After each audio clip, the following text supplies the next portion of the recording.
জ্যোতিষ শাস্ত্র অনুসারে হোলি উপলক্ষে বছরের প্রথম চন্দ্রগ্রহণ ঘটতে চলেছে। 25শে মার্চ সোমবার এই গ্রহণ শুরু হচ্ছে। যদিও এটি ভারতে দেখা না গেলেও এর প্রভাব দেখা যাবে। জ্যোতিষ শাস্ত্র অনুসারে কিছু রাশির উপর এর প্রভাব দেখা গেলেও কিছু রাশির উপর এর নেতিবাচক প্রভাব দেখা যাবে। 2024 সালের প্রথম চন্দ্রগ্রহণ হতে চলেছে হোলি ফাল্গুন পূর্ণিমায়। এমন পরিস্থিতিতে চলুন জেনে নেওয়া যাক কোন কোন রাশির জাতক জাতিকাদের এই সময় বিশেষ সতর্কতা থাকতে বলছে জ্যোতিষবিদরা। সিংহ রাশি, চন্দ্রগ্রহণের কারণে তাদের জীবনে অনেক সমস্যার সম্মুখীন হতে পারে।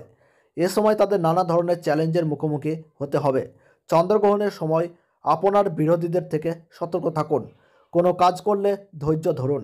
সিংহ রাশির জাতক জাতিকাদের স্বাস্থ্য সংক্রান্ত সমস্যার সম্মুখীন হতে পারে। সম্ভব হলে এই সময়ে যোগব্যায়াম ও ধনের সাহায্য নিন। চাকরিতে চাপ অনুভব করবেন। প্রেমের সম্পর্কের ক্ষেত্রে কিছুটা চাপ থাকবে। মিথুন রাশি, এই রাশির জন্য চন্দ্রগ্রহণের মিশ্র প্রভাব থাকবে।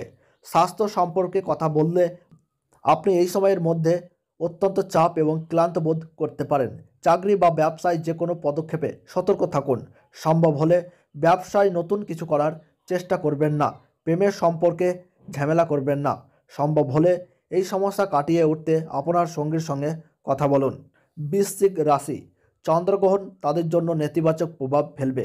এই সময় রাগ করা থেকে বিরত থাকুন। সম্ভব হলে মারামারি থেকে দূরে থাকুন। গাড়ি চালানোর সময় সতর্ক থাকুন। দুর্ঘটনার আশঙ্কা থাকতে পারে।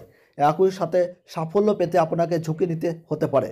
চন্দ্রগ্রহণ এই রাশিচক্রের জন্য একটি নতুন চ্যালেঞ্জ নিয়ে আসতে চলেছে, তাই সম্ভব হলে চন্দ্রগ্রহণের সময় সতর্ক থাকুন।